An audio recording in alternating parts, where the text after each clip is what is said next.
Podemos. Estamos live. Estamos aqui mais uma vez no nosso podcast CCBL. Orgulho LGBT de ser brasileiro aqui no nosso YouTube, CCBL Londres e nas mídias. A gente hoje, mais uma edição dentro dos estúdios Croydon, uma equipe técnica incrível de nosso Henrique Impactar.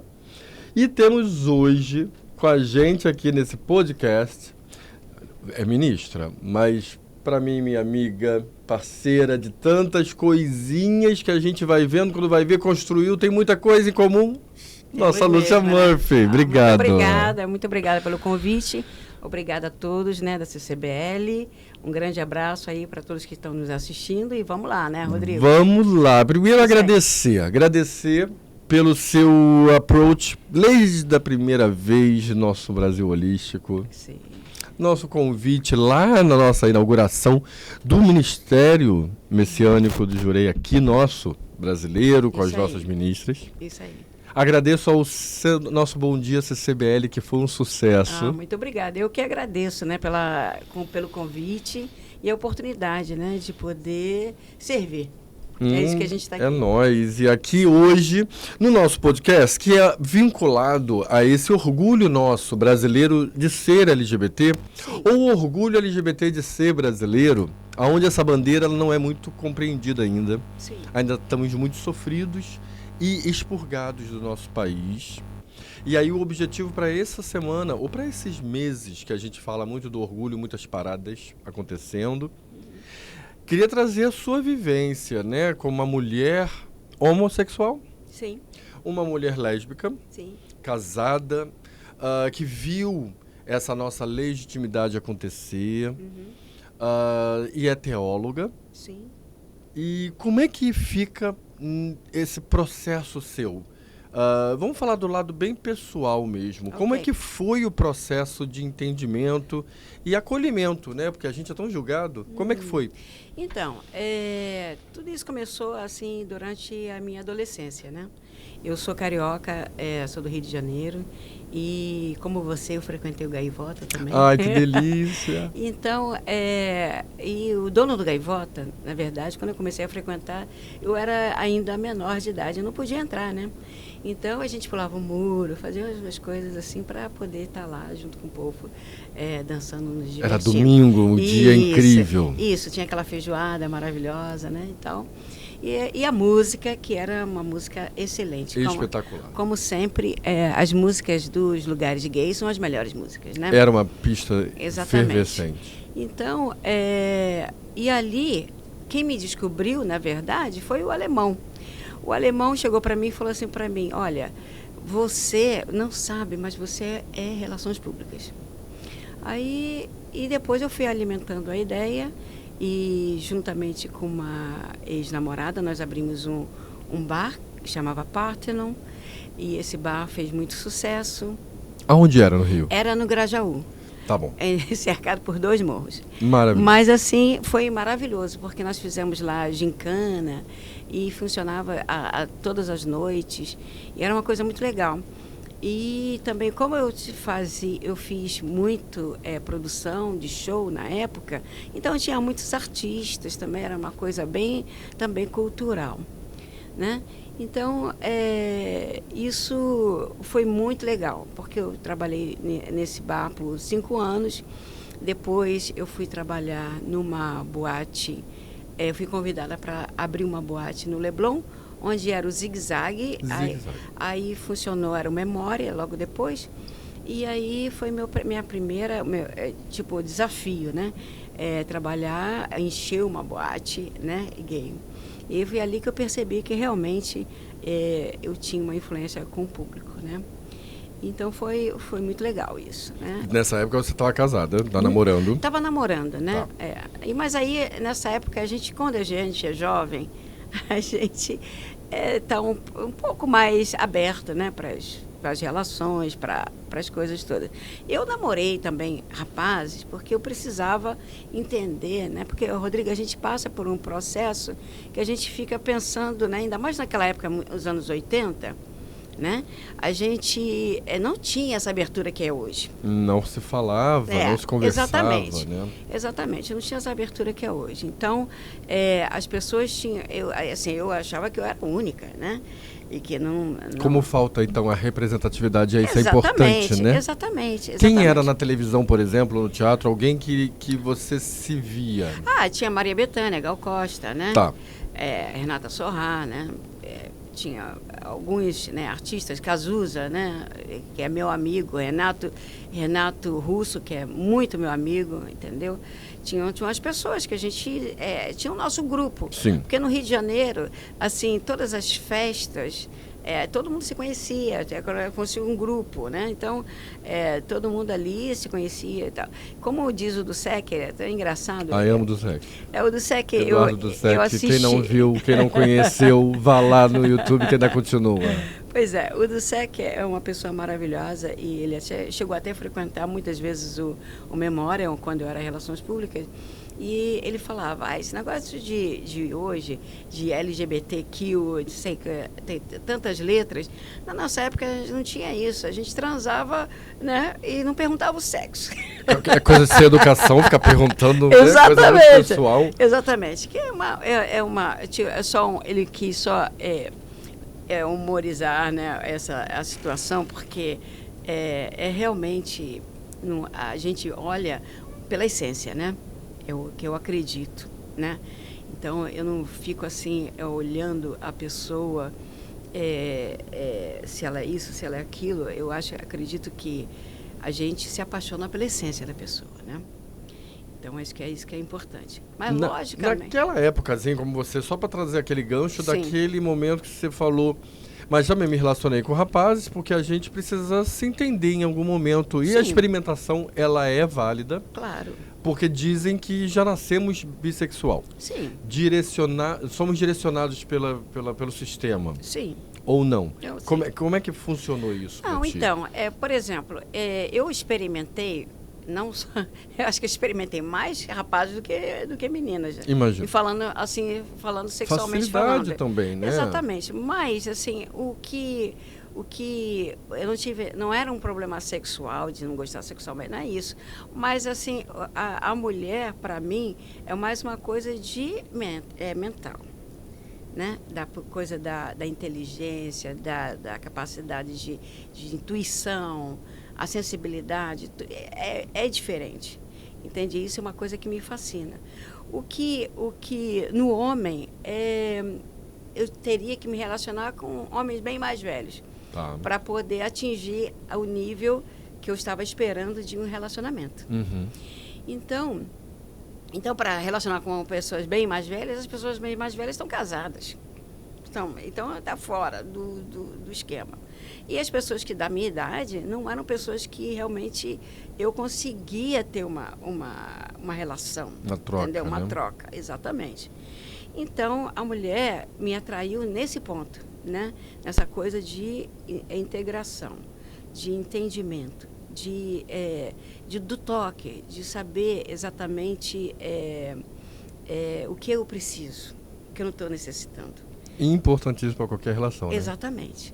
Então, não estou dizendo, pelo amor de Deus, não estou dizendo que o homem não sabe fazer isso, não é isso, eu estou dizendo para mim, para o meu experimento, né? Então, porque eu conheço, por exemplo, meu irmão é um cara altamente feminista, altamente sensível, ele é artista e tal, carinhoso, sabe? Ele sabe fazer tudo dentro de casa, não é nada disso. É só uma questão de realmente, naquela época, as minhas opções talvez não foram as melhores opções para eu assumir um relacionamento hétero, né? Eu fico só observando, assim, nessa pauta LGBT, nessas conversas, lives, entrevistas, são 4 anos. E eu fico observando que as demandas e as questões são sempre as mesmas no passado, né? No início, de todos nós. Sim. As necessidades são as mesmas de todos nós. E a tal da sexualidade, ela é muito mais troca energética do que corpo. Exatamente. Então, as letras, em algum momento, a gente já sabe que elas vão cair, porque não vão ser mais necessárias. Exato. A próxima geração não vai mais discutir. Exato. A gente só está quebrando mesmo paradigmas e acolhendo.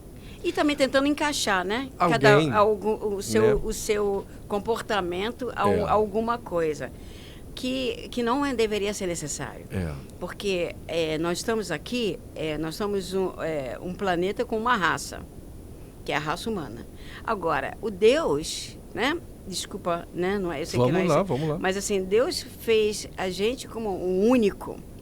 E Ele colocou a gente aqui para cada um fazer a sua história. E se a sua história ela é contada dessa forma, eu não sou eu que tem que estar aqui criticando, falando que você está errado, ou falando que está isso. Então, por exemplo, a minha posição como sacerdote, né, para poder tirar a pessoa das ilusões do fantasma que ela vive e dar força e promover o poder dela através da ação e o poder de Deus. Porque a pessoa acaba perdendo essa intimidade, essa relação com a natureza e com Deus, porque você é chamado de todos os nomes, você é encarado como um criminoso, como um doente, como isso, como aquilo. Bom, vamos lá. Vamos falar de teologia. Você, na época da Grécia, na época de Império Romano, século XII, o homossexualismo era a coisa mais normal do mundo. Sim. E por que não é agora? Né? Porque a igreja colocou como um pecado, como um crime, e que não tem nada a ver. Aonde que começou? Quem que estipulou? Aonde que foi escrito? Aonde que foi comprovado para que essa mudança existisse? Então, isso é complicado. Proibisse, né? Exatamente, isso é complicado, porque, por exemplo, eles falam, né, tipo, por favor, eu não estou aqui como crítica de nenhuma religião. Estamos analisando um fato. Nós estamos só analisando como teóloga. Da criminalização da homossexualidade. Isso, como teóloga, né? Então, a igreja talvez tivesse colocado isso como um controle, né? Porque quando você perde sua identificação de poder, você dá ao outro a possibilidade de controlar a sua vida. E isso que acontece até hoje. Não só com homossexuais, com os héteros também. Com os héteros também. A questão dos casamentos. Exatamente. Separa, não separa, exatamente. Não pode batizar. Não pode fazer isso, não pode fazer aquilo. O padre não pode se relacionar. Exatamente. Então, por isso que veio todas essas outras consequências, que era a pedofilia. E aí vem, por que eles colocaram isso como pecado? Porque eles relacionavam a homossexualidade com a pederastia, que era o quê? A pedofilia. E que não tem nada a ver. Lúcia, a gente é acusado, a bandeira LGBT está sendo acusada atualmente, agora, essa semana, com o risco de tantos benefícios que ganhamos, que são todas as leis que estão ao nosso favor, com a questão das crianças trans que estão atacando, né? Sim. Numa questão aonde implementa a pedofilia dentro de relacionamentos homossexuais, sendo que a pedofilia só aparece com héteros, praticamente pais, tios, padrinhos e muitos padres e pastores. Exatamente. Por que na religião, no Vaticano, tem tanta pedofilia e eles falam da gente sobre isso? Então, esse que é o grande lance, né? Porque, por exemplo, você lembra que na época que surgiu a AIDS, o que eles falaram? Isso é uma doença homossexual. A peste nada a ver. Quando eles perceberam que primeiro a Aidético estava dentro do Vaticano, eles já começaram a mudar. Inventaram que foi na África, Exato. de um macaco. Isso, né? já começaram a mudar o discurso. Como é que eu vou falar que é uma doença homossexual e o padre dentro do Vaticano está com AIDS, né? Então aí ele já fala, opa, nós temos que mudar esse discurso aí, né? E direitos civis não deveria estar conectado com religiosidade. Com certeza, Porque aí a Constituição, exatamente. Direitos humanos. Mas o que acontece? Desde a época antes de Cristo, né, a igreja vem junto, né, com essa coisa de influenciar a política. Muito, né?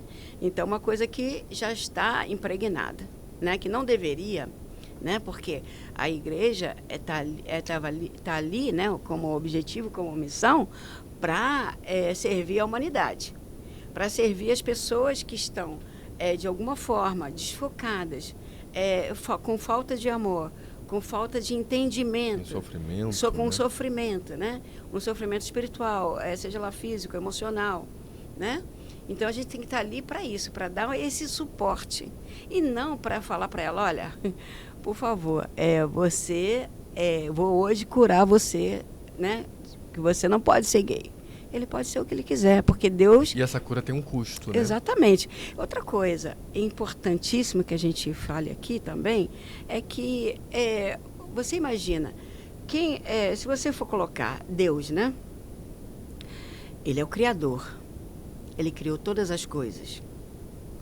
Então, ele criou a você, criou a mim, criou a ela, criou a todos. Né? Então, você está dizendo para mim que Deus não está correto. Porque ele está fazendo coisa errada, que é o homossexual. E que ele não ama. Exato. É seletivo o amor Exatamente, dele. é seletivo. Isso não existe. Deus é misericordioso, vou falar aqui para vocês, Deus é misericordioso, é amor. Não tem nada a ver com esse Deus que as pessoas pregam, que é aquele cara que fica ali, sabe, te julgando, que punindo, né? Que você vai para o inferno, porque você vai para o inferno se você faz mal para as pessoas. Como mulheres e homens, né? Para Deus Exato. Não existe essa distinção, não, por claro exemplo, que não, né? claro que não, claro que não. E é o que eu estou falando para você, Rodrigo. Todas as pessoas que vêm nesse mundo, eles vêm com uma missão determinada, que é única. Tá? Senão, eu sairia com o mesmo cabelinho que você, a mesma carinha. Entendeu? Éramos clones. Exatamente. Outros, né? Que nem os extraterrestres, né? Que é tudo igualzinho. Né? Não é assim. Nós viemos todos com uma característica própria, com uma missão, com uma profissão, né?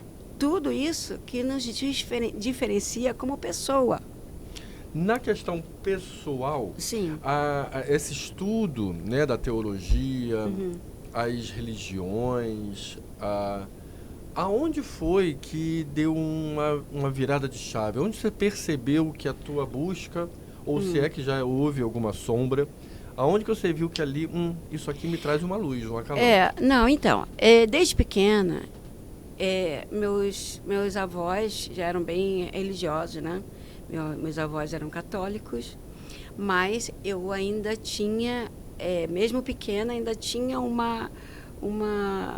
assim, alguma coisa, uma dificuldade na prática católica.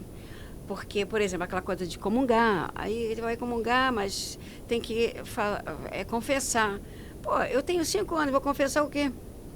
Entendeu? Tem que ter um erro, né? Tem que ter uma roubei culpa. O chocolate lá do meu irmão que estava na geladeira, entendeu? Mas tudo bem, né?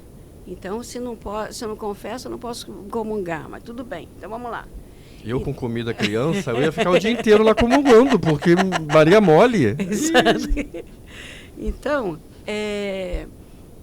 eu quando eu assistia a Madre Teresa de Calcutá na televisão, eu era apaixonada por ela. Então eu falava para minha mãe, eu quero trabalhar com ela, eu quero fazer o que ela faz. A minha mãe, minha filha, ela mora na Índia, muito longe. Mas eu quero ir para lá, eu quero fazer isso, eu quero fazer... Então, dentro de mim, existia um desejo de ser missionária.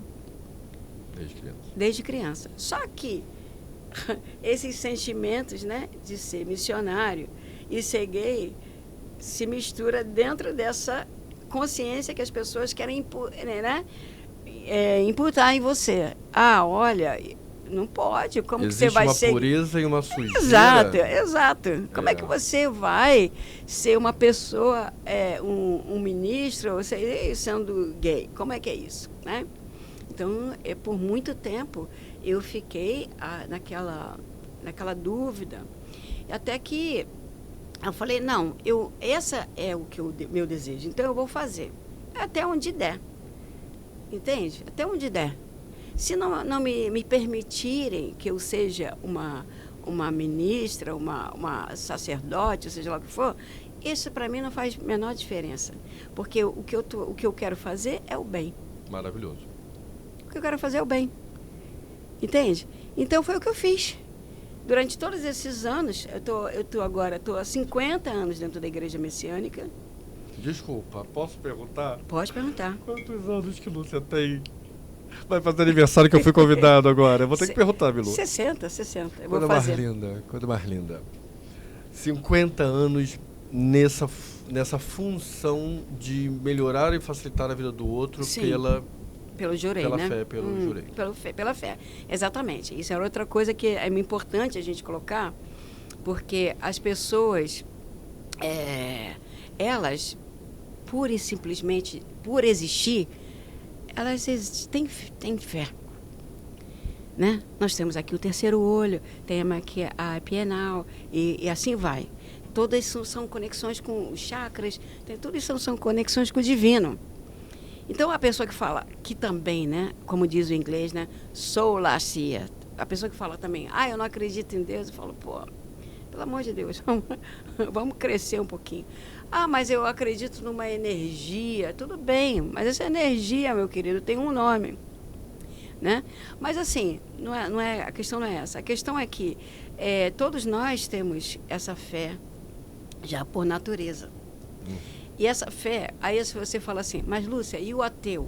Como é que fica o ateu? O ateu não acredita em Deus. Sim, mas ele acredita no dinheiro. É uma fé. Tem uma energia que move ele. Exatamente, é a fé dele, mas é a fé que ele tem. Entendeu? Uma hora vai cair a ficha, né? Ou não. Entendeu? Tem gente que nasce cega e morre cega. Até porque se enxergar vai ver o que não quer ver, né? Exatamente, que são nossas sombras. É aí que eu falo para você, que é o trabalho que vem da espiritualidade. Porque, por exemplo, a gente precisa entender, quando a gente trabalhar as nossas sombras, entender o nosso poder. É importante. Entende? Porque isso, como sacerdote, esse que é o meu trabalho. Empoderar você, fazer você entender que você tem o poder da natureza de Deus e que você é filho desse Criador e que você pode tudo. O que não pode é fazer mal para as pessoas. Eu posso até fazer ikebana. Exatamente. Olha, quando eu vi as fotos, a Odila falou, você? Eu falei, não, o próximo eu vou. Isso aí. Quietinho lá, em silêncio. Isso aí. Ikebana é maravilhoso. É maravilhoso, uma arte, né, milenar também. Isso. Vamos falar dessa arte, porque nós, da bandeira do arco-íris, nós Sim. somos artistas de natureza. Com certeza. Né? Só para pintar a nossa bandeira, Isso. somos normalmente, muito livres para criação, Sim.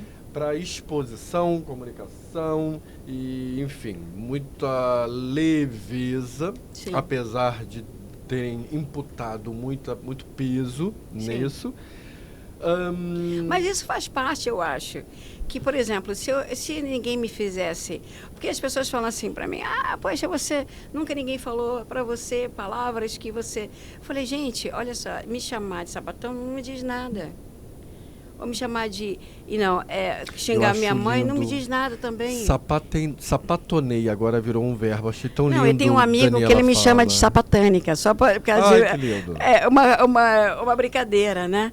Mas assim, para mim não é ofensa nenhuma. É o jeito, entendeu? E o que vem nela dessa palavra, exatamente. Né? Porque às vezes, até fazer um elogio pode ser uma coisa negativa, dependendo do tom que venha. E o sapatônico da alma, eu, por exemplo, eu digo que eu sou uma bicha sapatão. Porque eu tenho muitas amigas sapatões e vocês, em geral, é um nicho muito focado, sério, partnership driven, muita coisa que me encanta. E nós, gays, homens, as bichas mais voláteis, mais volúveis. Enfim, então existe uma energia e uma forma de levar a vida diferente. Sim. E eu acho que quando Daniela Mercury veio com esse sapatonei, o sapatonar é importante o mundo LGBT que não se entende. Sim. As bichas entenderem a essência do sapatonar a vida. Sim. É grounding. Eu acho mesmo. E eu acho que a gente traz uma leveza, Isso, né? Então acho que isso. tudo isso dá para encaixar, dá O pra gente humor, se... né? O humor de vocês não tem... E o mundo trans, que agora, e agora os queers mais ainda, Sim. com uma terceira e quarta noção de como somos. E todo mundo aprende, se ficasse mais junto, mais em observação, no teu nicho hoje, na tua bolha hoje, que eu sei que é a messiânica lá no sul, tem muito LGBT chegando? Tem. Nós temos... Acho que é a maioria. E aí o pessoal se entende assim? Estamos observando um ao outro, estamos aprendendo um ao outro, porque conviver com o diferente é necessário pra gente. Com certeza. Assim, o que eu sempre falo com as pessoas, né, quando vão para o Jorei, é que a gente precisa ter essa convivência com o todo. Não é com o gay, é com o todo. Entendeu? Porque as crianças irritam, os velhos irritam, o disabled irrita. Entendeu? Maravilhoso. Todo mundo irrita. E tem criança nessa live. Pois é, tem bastante. Entendeu? Outro dia a pessoa falou assim pra mim, puxa vida, mas a senhora estava falando, as crianças estavam gritando. Eu falei, mas isso é criança, pô. Você sempre foi criança, você foi criança também. Eu pensei lá, quando eu fui visitar, eu falei, por que será que não tira as crianças? Logo em seguida, meu pensamento, como assim tira as crianças? Exatamente, não. Entendeu? E eu acho isso maravilhoso, toda essa energia, sabe, delas poderem ser livres, delas poderem estar ali, curtirem aquele momento, o mundo delas também. Não aquela coisa... Senta aí, tem que ficar quietinho, cala a boca, aí não sei o pai não vai, levar também. Exatamente. E a criança também, sabe, já não respeita. As crianças chegam lá, falam, ai tia, tem pipoca, tem lá, pega lá, não sei o quê. Entendeu? E, sabe, tem essa integração e elas ajudam, sabe? Elas vão lá, fazem, se eu pedir coisas, ela vai lá, faz as coisinhas que a gente precisa. Do ritual. É interessante isso, né? Porque traz o tal do ritual, a tal do momento espiritual para dentro de casa mesmo. Com certeza. É um grupo de amigos que está crescendo. Exatamente. E esse grupo de amigos é misto. Sim. Que é importante. É importante. Né? Porque é assim a sociedade. Entendeu? Por mais que a gente não queira ver ou aceitar, entendeu? Que tem um preto que mora aqui do meu lado, que tem um alemão que mora do outro lado, que tem um casal de lésbica ali, que tem um casal de gay aqui, que tem um cara que na cadeira de roda ali. Mas é assim mesmo. Então, por que a gente vai mudar isso e fazer a coisa dificultar mais ainda, constranger as pessoas, entende? Tolir a liberdade, né, de expressão de cada um, que eu acho mal barato. As crianças elas são bem livres e espontâneas, entende? E elas falam coisas assim maravilhosas. Eu estava dando aula uma vez, uma menina de 10 anos, ela fazia aquela pergunta que eu falava, menina, de onde você veio? Você é aquela criança cristal, né? Aí brincando com ela, né? Eu falei, você já chegou pronta, você não precisa perguntar nada, você já sabe. Para você, teve algum momento que você precisou pedir apoio, pedir ajuda, pedir respostas para as suas questões sexuais, no caso, como tipo gênero e sexualidade? Como tipo de apoio? Ou na religião, ou no tratamento clínico, ou na família? Não chegou a ser uma questão para você? Não chegou a ser questão, graças a Deus. Vou te falar por quê. Porque minha família era uma família artística. Vai falar da base, a base, Belu. Então eu cresci indo para o final de semana lá para a casa do Chico Buarque, para o futebol lá, e indo para show, ele fazendo isso, fazendo aquilo. Então era uma coisa que era bem normal, não era uma coisa que chocou. Chocou a família, minha mãe quase... Não, isso era uma coisa que a gente via todos os dias. Então essa leveza, leveza, era a né? base da tua criação. Era a base da minha criação. Logicamente que tem sempre um choque que é a primeira, né? Mas assim, depois todo mundo relaxa, porque, né? Tal. Mas assim, o maior choque foi mesmo para mim, mais do que para eles. Tá. Porque a gente pergunta, por que será que eu sou diferente? Né? Porque imagina, eu sou mulher, preta, gay, carioca, sul-americana. Quer dizer, aqui pesa bastante. Exatamente. Né? É. Tipo assim, sou tudo de ruim. E a gente mal sabe que a gente não é o único não, né? Exatamente. É tanto primo enrustido. Exatamente. Mas tá tudo esperando quem é que vai, né, chocar a avó primeiro. Exatamente. Mas é o seguinte, mas aí, puxa vida, eu fico até com pena, né? Apreensiva por essas pessoas. Sim. Mas assim, eu não tive essa dificuldade de fazer a minha opção, né? Porque mesmo se não tivesse o apoio da família, que não foi o caso que eu tive, mas assim, eu sempre fui uma pessoa muito segura de mim. Porque a minha mãe veio de uma família matriarcal. Uhum. Né? Então minha mãe era uma mulher muito forte. Então ela sempre me ensinou a ser uma mulher forte. Entende? Tipo, por exemplo, eu com 5 anos eu já sabia ler e escrever. Eu ia para a escola, eu mesmo passava meu uniforme. Eu mesmo fazia a minha merendeira. Os desafios já estavam aí, exatamente. né? Eu falei para ela, eu não quero trocar de escola. Ela falou, então você vai ter que vir de ônibus sozinha. Porque eu morava na Zona Sul e eu estudava na Zona Norte. Então você vai ter que vir sozinha, porque eu trabalho, eu não posso vir te trazer. Então eu vou te levar uma vez e você pronto. Uhum. Então ela me ensinou, entendeu? A encarar todos os desafios da vida. Graças a Deus, eu tenho muita gratidão por isso. É uma excelente colocação e a gente fala aqui todas as vezes. Papais e mamães, vocês são responsáveis pela saúde ou pelo transtorno mental de um adulto daqui a 40, 30 anos. Com certeza. É a base, é tudo, né? Com certeza. Mas, assim, mesmo que fosse ao contrário, que não tivesse apoio, teria também essa fortaleza de eu superar esse impedimento. Que é o que você faz hoje com que a gente faz. Exatamente. Vou finalizar, que eu sei que está com hora, mas olha, sem essa finalização, quantas pessoas hoje chegam a você com essa questão, a questão de gênero e sexualidade ainda assombrando o sono? Chega muita gente ainda? Chega, mas olha só, é o que eu falei para você. Eu acho que, como sacerdote, a gente tem que empoderar essas pessoas. Uhum. E falar para elas, olha, isso não é crime, né? Porque isso já está na lei humana, já está, né? Mais do que lacrado, entende? Agora, preconceito... Vai ter. Olha, a pessoa passa na rua, ele é gordo, ele é magro, ele é baixo, ele é alto. Isso existe. A gente não pode, não tem como. Está pronto para isso. Exatamente. Né? A gente tem que... Agora, o que você precisa ter é consciência do valor do que você representa dentro de um contexto, de uma sociedade. É isso. Agora, se você não consegue enxergar isso, aí sim é um problema.